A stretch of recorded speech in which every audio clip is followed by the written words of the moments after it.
My name is Ashley, and this is Let's Talk Dispatch. I do.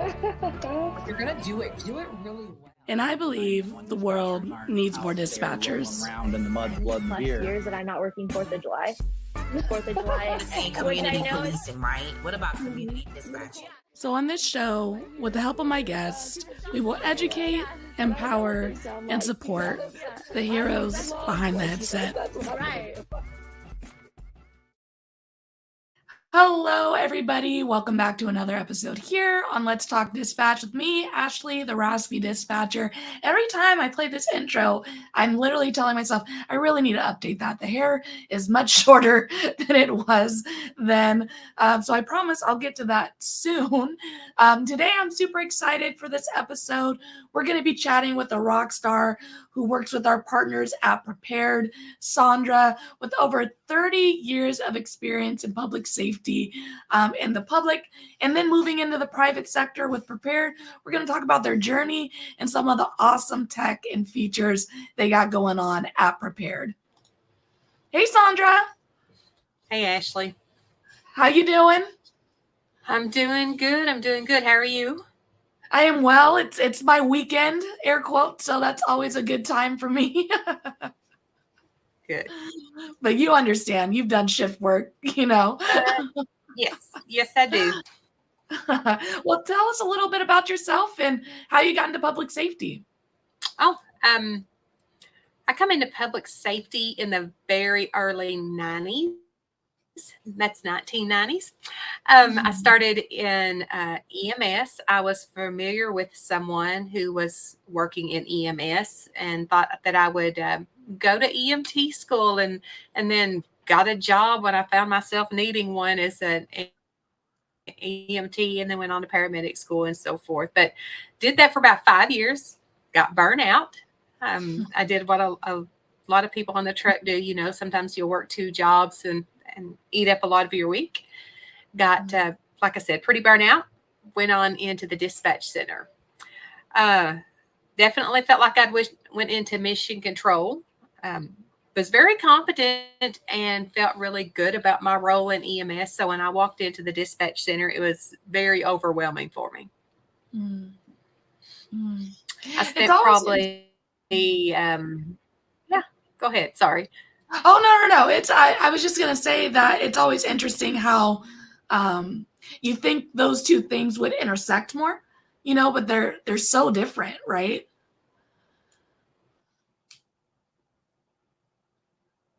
Oh, yeah. I think sometimes it's easier just to do it than to tell someone how to do it for like your pre-arrival instructions. I always struggled with that a lot in the very beginning, you know, having to tell someone instead of just doing it yourself was very challenging for me. So you got into the center, and what did that look like for you? It was not a natural fit for me. I struggled. The multitasking was challenging to say the least. And it was quite a blow to the ego coming from a place where I was very confident and walking into that dispatch room and then with all the radios and computer screens. And that was even back then. You can imagine what it looks like to a new person now walking into the room. But even back in the day, it was really, really just overwhelming. And that's just the equipment operation. That's not to think about the other challenges that come with the job. For sure. And what are some things that you found helpful in that transition that worked for you? I believe it takes a lot of resiliency to get through it. There were some great mentors that I had along the way, but it was really just emulating the behavior of the ones that I respected, or I felt that was doing a really good job. Not that I necessarily knew at the time what that was, but the ones that I felt that did a good job. So a lot of it was just imitation of those who had come before me that seemed to know what they were doing. It's so true. I just was talking to some people in my comment section about how people really do make your center, right? A lot of folks have the experience in dispatch where it's not a it's toxic. There's a toxic work environment with the being a trainee and, going through that experience, which we're hoping is going away more than it is a reality these days. But it does happen. And having people to emulate in your training and feeling like you're being supported through this tough process is so important in our centers.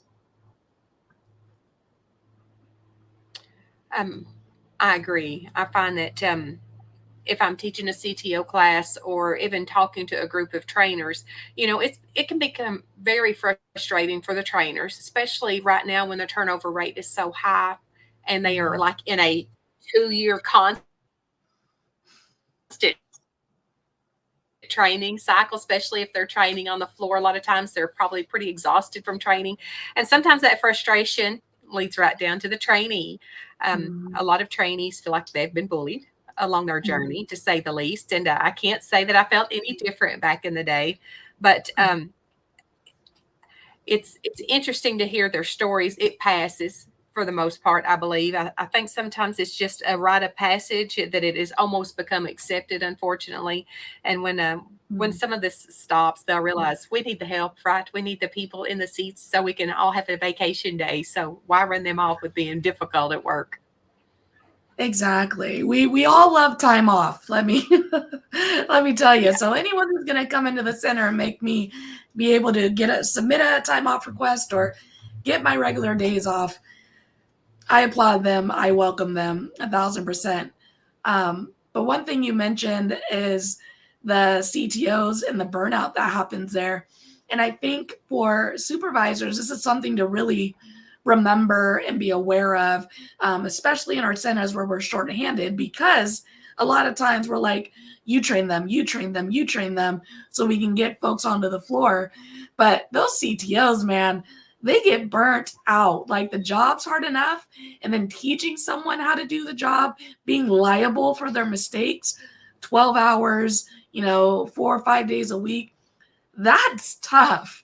So really being aware of that as a supervisor and working in breaks where that person can just focus on doing their job for a day rather than having a trainee, I think goes a long way. Yes. Yeah, I do think that sometimes the pressure that the CTOs are under right now with the high turnover is often overlooked, but it's real, and it's some handle it better than others. Very true. Do you remember any of your early calls for service or early shifts, making that transition into the dispatch center? Yeah, I one of the first calls that I took, and I'm sure it wasn't the first call, but one of the first ones that I took was a vehicle that was struck by a train. Oh, wow. And it was right just inside our city limits, and it was hit by a train. But that wasn't what really stood out to me. There was trains that were both coming opposite directions. So not only did one train hit his vehicle, spun him into the other tracks where he was hit by a second train and walked away from no. it. So and I think I'm like, the guy needs to buy a lottery ticket on I his way home. mean, yes, like, Yeah, he and got hit like by have the 2 ambulance trains stop. and walked away. Yep. So That I is thought that was wild. pretty amazing. Yeah. Yeah, I would have asked my ambulance driver, like, just pull up here. We need to get some numbers on this real quick. Yeah. Because that's But insane.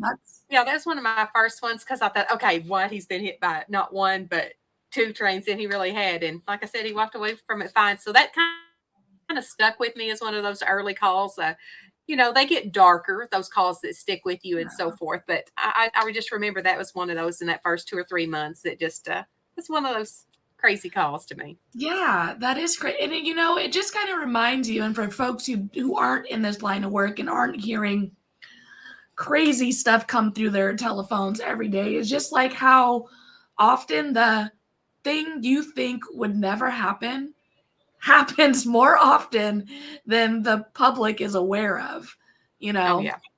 I don't know if you've seen on the news today in Baltimore, uh, uh, a ship ran into the bridge and the bridge collapsed. And I know for the dispatchers, shout out to them. That was like it was a rough morning for everyone in Baltimore. And it's just one of those things like when you see it come across your screen, you think, oh, I just never thought that would have happened. And the dispatchers and the first responders have to respond to this thing that they probably have never worked before and hopefully won't ever work again for, 50 years. But it's one call and your whole day has just changed completely. And you really never know what it's going to be. That's what I love about it. I would teach a class about boats, and they're like, well, we don't have a lake in our area, so that's really not relevant to us. But I'm like, you've got boats going through your area. It's like not worrying about a plane crash because you don't have a major airport. That doesn't mean you may not be hosting a plane crash, So I just think that dispatchers are so resourceful because, just like you said, that may be that one in every 300 incidents that they have to deal with, or they may never deal with it again. So it's shout out definitely to dispatchers. Yeah, it's definitely the fun part of the job. I heard another 911 call where the caller was like, yeah, a pilot's in our backyard. And you're sitting there like, what? A pilot's in your backyard? They're like, yeah, they jumped out the plane and landed in our backyard because they had to, ditch the plane for whatever reason. But those things are like what dropped in your ear. And like your 911 call, for example, it's like, he's hit by a train. No, he's hit by 2 trains? Like, what? But and as I look back on it, though, what a fabulous opportunity it is, not only for the ones who have got to do that for so many years, but for those up and coming newer dispatchers in the seat, that it really is an opportunity that they have to be with someone when they are having a caller in crisis. A lot of people want to be the hero, and dispatch gets to do that every single day, to be that person in that moment of crisis, and nobody else can help them except them. And I just think it's a wonderful opportunity that we got to sit in that seat, that the newer ones coming up are still sitting in that seat, taking those challenges that most people would take a week to try and figure out how to respond to, and they just do it on the fly every day. So just keep it up. I appreciate everything that they're doing out there. Awesome. Well, you had an amazing career in public safety. You were in the field to start, which props to you. I'm one of the people who doesn't want to see or smell it. So, like that is a tough job in itself. And then you've transitioned into the private sector. What was that like? And, how, tell us a little bit about Prepared as well. Thank you. It was actually very easy for me. I had a great team around me, really just a phenomenal group of people when I left being in public safety. But it is challenging. I have a lot of my colleagues that are approaching retirement age, or where they are leaving public safety in one aspect of another, whether that be in dispatch or in the law enforcement or fire service side, where they're actually coming out of public safety into the private sector. And I see a lot struggle with it, especially because they were really at the top of their careers when they left. For the most part, they have reached as far as that they felt that they needed to go. And then to go and really kind of just start over with new jargon and social intelligence skills that needs to be used. And just even looking for a job. If you've not looked for a job or interviewed in 20 years, how challenging can that be? I mean, really. So there is a heck of a learning curve that gets to happen for some of these folks as they transition. But wow, and I do get to say this because I feel good about this, but I bring a set of skills with me that you kind of almost have to just be on that public safety team to understand. So I get to do that. So that's fabulous. It's wonderful. And you're right. I mean, for folks who are in dispatch right now and are for whatever reason, whether they're hitting that retirement age or they're not feeling it anymore, maybe they're burnt out, all of those are realities and they're looking for a pivot. There are so many opportunities that our skill set brings to us. There is a whole private sector that exists that are looking for folks with our experience, with our skills that really do translate to other careers and jobs. And I know for folks who don't, who aren't in that job searching mentality right now, are just like, what are you talking about, Ashley? I'm a 911 dispatcher. How does that translate out into the world of normalcy? Right? But we do have all these skills. We have de-escalation, abilities to multitask, prioritization, all of these things do translate into the private sector, into other careers. And if you are at a stage in your life where you're looking to pivot, explore those options and really dive into the things that you love about the job you're currently doing and try to find a job that can offer that, outside of dispatch. So I've got to ask, okay? Yeah. You have your podcast. Let's talk dispatch. How was you able to bridge that gap from being inside the room to a podcast? Tell us how that happened. Yeah, I really personally I enjoy podcasts. I love listening to podcasts in my spare time. And as I was doing all this raspy dispatcher stuff and making videos, one day I was just like, I want to actually talk to people about this job, their experiences. When I started the raspy dispatcher, it was very early in my career. I mean, I'm only going into year 6 now. So my scope of practice was short, more small back then. So I definitely, as it grew, I wanted to talk to people who had a bigger scope and had more experience and had more information than I had to give it out to the world. And also, I get to absorb it. And so I'm decent with the tech stuff and kind of fell into the podcast aspect of it and let them all come together. And here we are now, a year and a half so later. Well, you've been doing great. So thank you very much for all that you're doing for our public safety community. Oh, I really do appreciate that. It really is a lot of fun. And like I said, I get to talk to you folks first before anyone else gets to hear it. So it's like a class session for me every time. I get to learn so much. It's really a blast. Well, thank you for what you're doing. No kidding. I mean, and all recordings aside, you can edit it out, but thank you for doing that, because it is a very niche community, overlooked for many, many years. I know there's more podcasts and so forth coming and stuff, but when you compare them to the number of just random podcasts out there, it's still a very slim number. So thank you. Heck yeah. No, totally. It is a lot of fun. I'm really enjoying it. And I get to talk to folks like you, and I get to talk about companies like Prepared. And how did you find Prepared? And what was that introduction process like for you? Prepared actually found me. It's just one of those blessings that happen, and that's the way I look at it, as a blessing, that I got to be a part of this company. And for those who don't know, it is just a group of innovators. Absolutely astonishing to what this group of engineers and just a phenomenal world-class team. It really is. I'm honored to be a part, actually, to be considered on staff there. It's that fabulous. But Prepared is it's an assistive technology system for public safety, amongst other things. But we realize that dispatch centers are short-staffed. We've already talked about that, right? You got the high turnover rate with the CTOs that are exhausted. You've got all of that. Yeah. You've got so much information being thrown at you. And this is for somebody, just think about what's rolling off of an NCIC screen, or how much information is coming in from a text to 911 or a translator. You got all of these different pieces of information that is coming in that you feel, that there is you got to catch it all. What if I miss something? What happens then?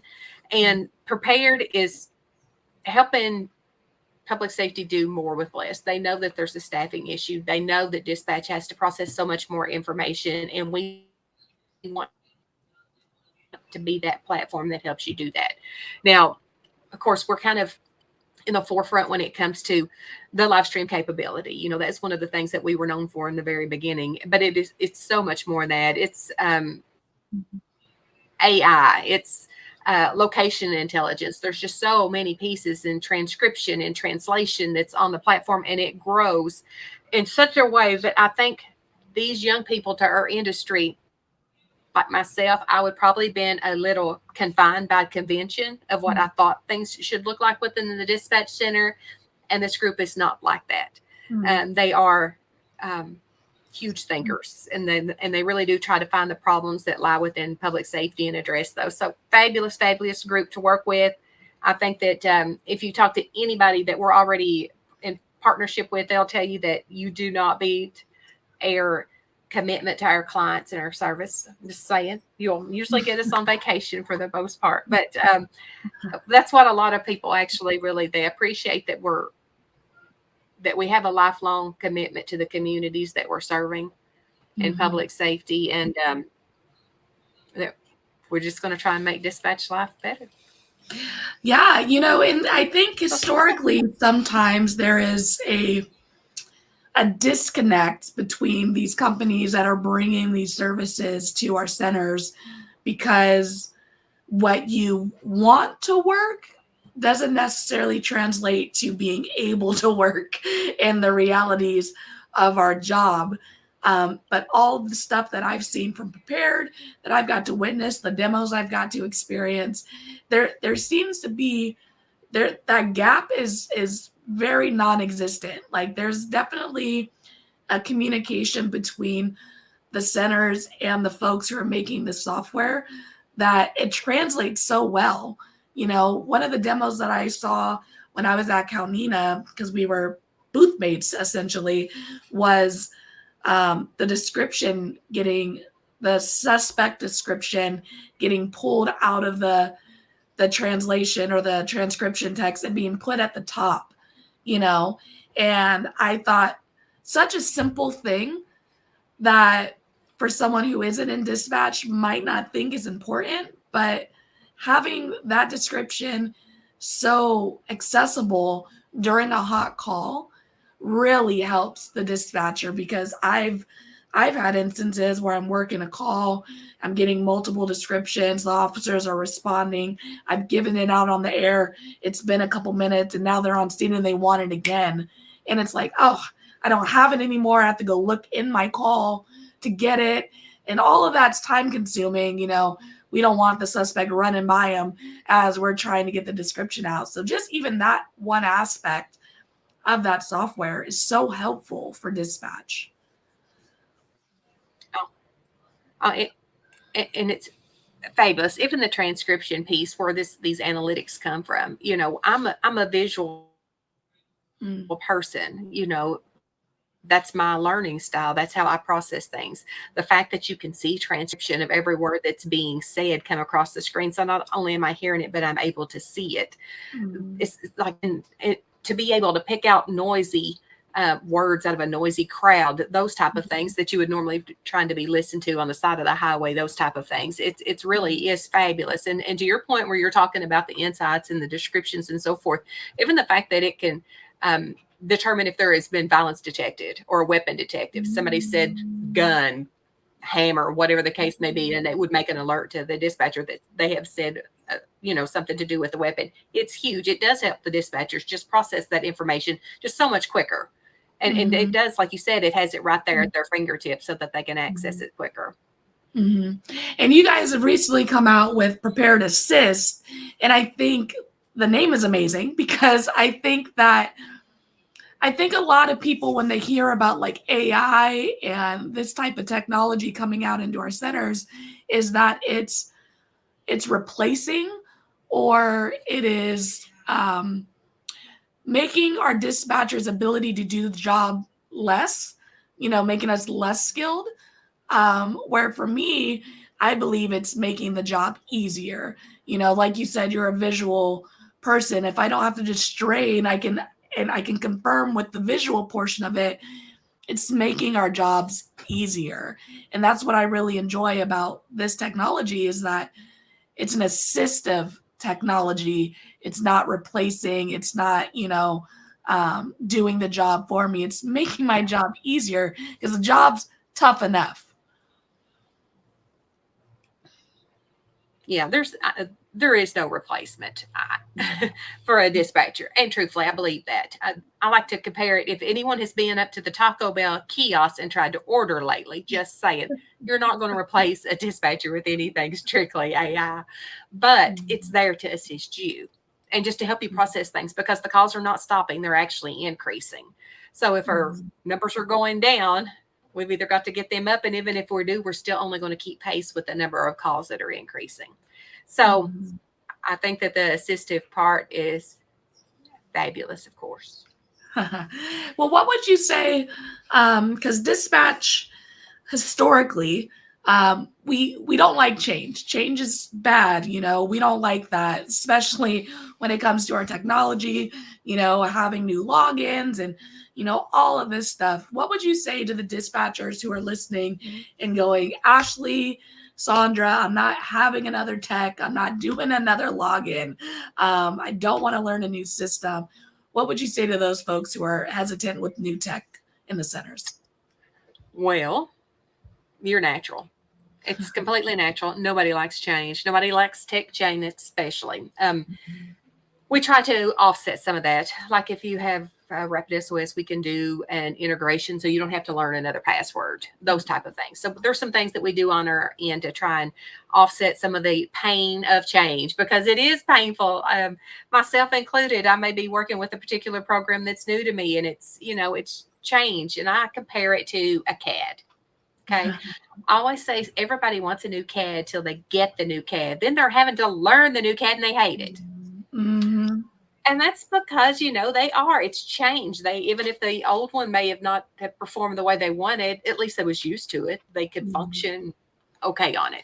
So as they're going through this painful change and their neural synapses connections are happening in their brain and they're developing this new habit, my advice is stick with something at least 6 weeks.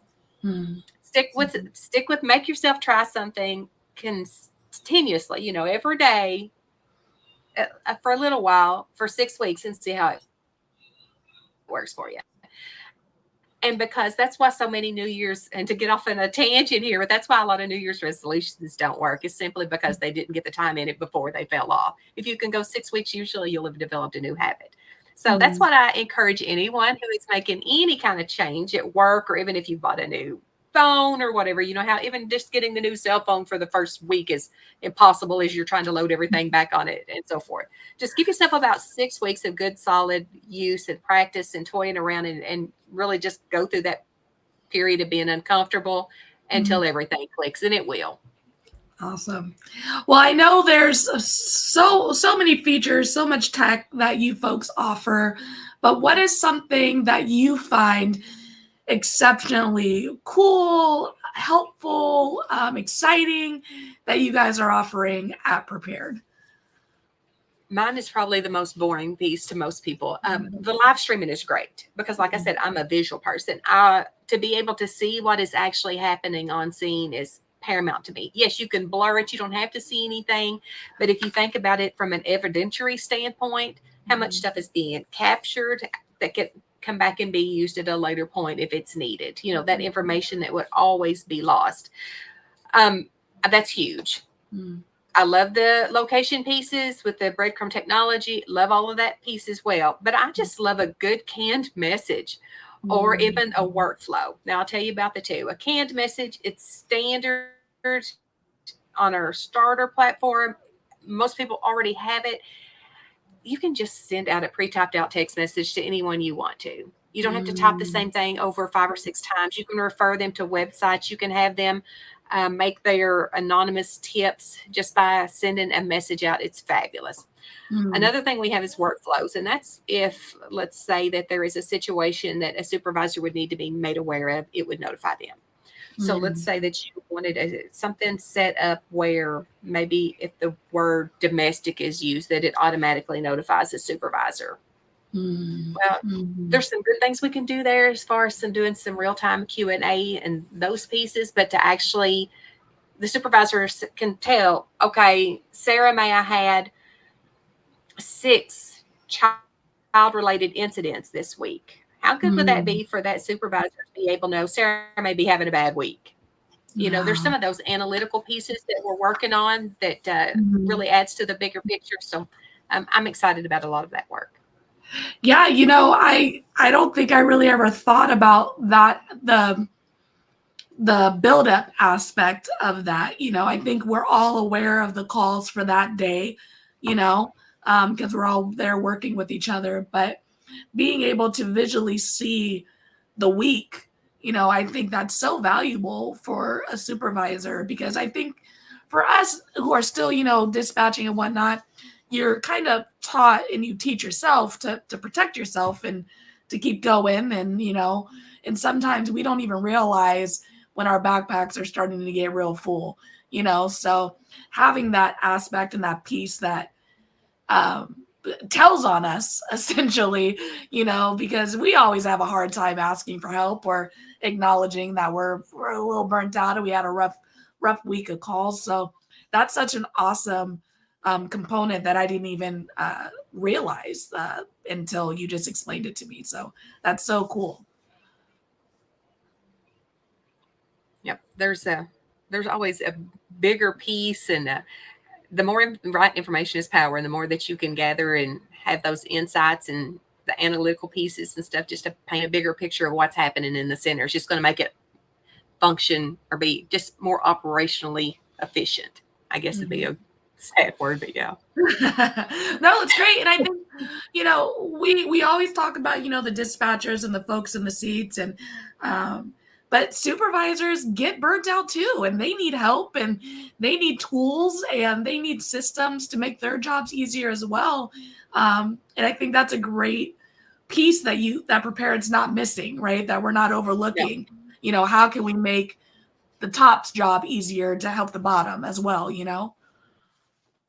As a matter of fact, it was several months ago, but I put a LinkedIn post on there just talking a little bit about the resignation of a lot of administrators right now, or dispatch directors, Mhm. just because they're getting it from the top down. Why don't we have more people? Why are we having to pay so much overtime? They're taking all of that from their councils and commissions and so forth from the top down, and then they're getting everything from the bottom up, from the disgruntled dispatchers, the overworked, why we still, we can't get any coverage, we can't get a day off. Sometimes the director itself is having to go in and pull several shifts. So they're walking away. The directors are walking away at a rate that I had not seen before in Mhm. my 30 years. Mhm. So it's a tough profession right now, Mhm. um, but it's rewarding as it is challenging. Yeah, I did. I had a sergeant who was talking to us, and he was like, a sergeant job is so interesting, because you do that. He's talking about that unhealthy cookie method, is like you take it from the bottom, you're hearing, you're trying to help your people, you get it from the top, and it's just finding a way to make everyone happy, and that's tiring, and that's tiresome. And we got to remember our supervisors too, the same way they need to remember their people. We got to think of them as well. Yeah.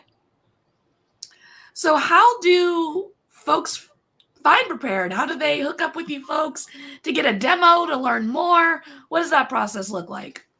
Of course, you can reach out to us on our website. It's prepared911.com.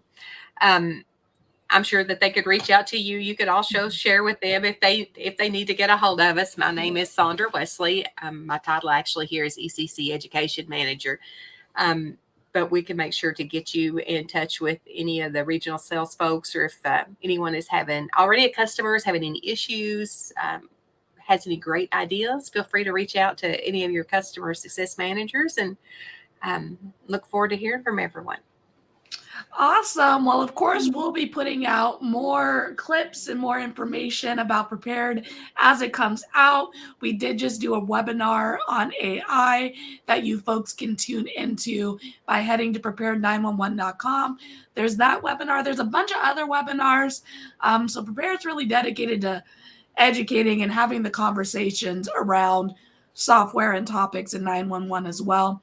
The cool thing about the webinars is they are on demand, so they are live, but if you can't make it because you're sleeping on graveyard like me or on shift, you can always head to that website and watch those webinars at any time. So definitely check out the one we just did, which is AI in 911, as well as all the other awesome webinars that they have on the site. So, Sondra, as we wrap it up, the one thing that I ask all of my guests is, what is some advice you would give someone considering a career in dispatch? If you're considering a career in dispatch, like I've said several times, it is as rewarding as it is challenging. I know we hear a lot of the negative pieces and all of the challenges going on within really just across public safety right now and criminal justice, but it really is a rewarding, and it's been a fabulous career for me personally. It has not been without its challenges, that I'll promise you, but if you go at it with a heart of a servant, and with a mindset of resiliency, that you want to be there to serve and to help and take those opportunities to be the hero, that's fabulous. And if you can just pause for a minute and know that you have to unwind and take a breath every now and then too, I think you'll have a fabulous career. Awesome. Well, Sondra, thank you so much for jumping on with me and telling us about your awesome career and the awesome work you're doing with Prepared. I really appreciate it. No, thank you, Ashley. Awesome. I'll be right back with you. All right. All right, everybody. That was another awesome episode here on Let's Talk Dispatch. Prepared, as you know, is one of our partners, and I can't say enough how much I enjoy learning more and more about the software and the tech that they're putting out there for the dispatch community. Like I said, that gap with companies and not understanding exactly how the workflow happens in a dispatch center exists. But in my experience with Prepared, it's very non-existent. They get it. They understand our staffing woes. They get how the technology needs to be assistive and not more challenging. And it's just awesome to learn about. So head to prepared911.com to set up a demo with them. Or, like I said, check out the awesome webinars that they have so you can learn more about all the awesome tech they got going on. Until next time, everybody, stay raspy. Thank you for listening to Let's Talk Dispatch podcast. Don't forget to hit that subscribe button.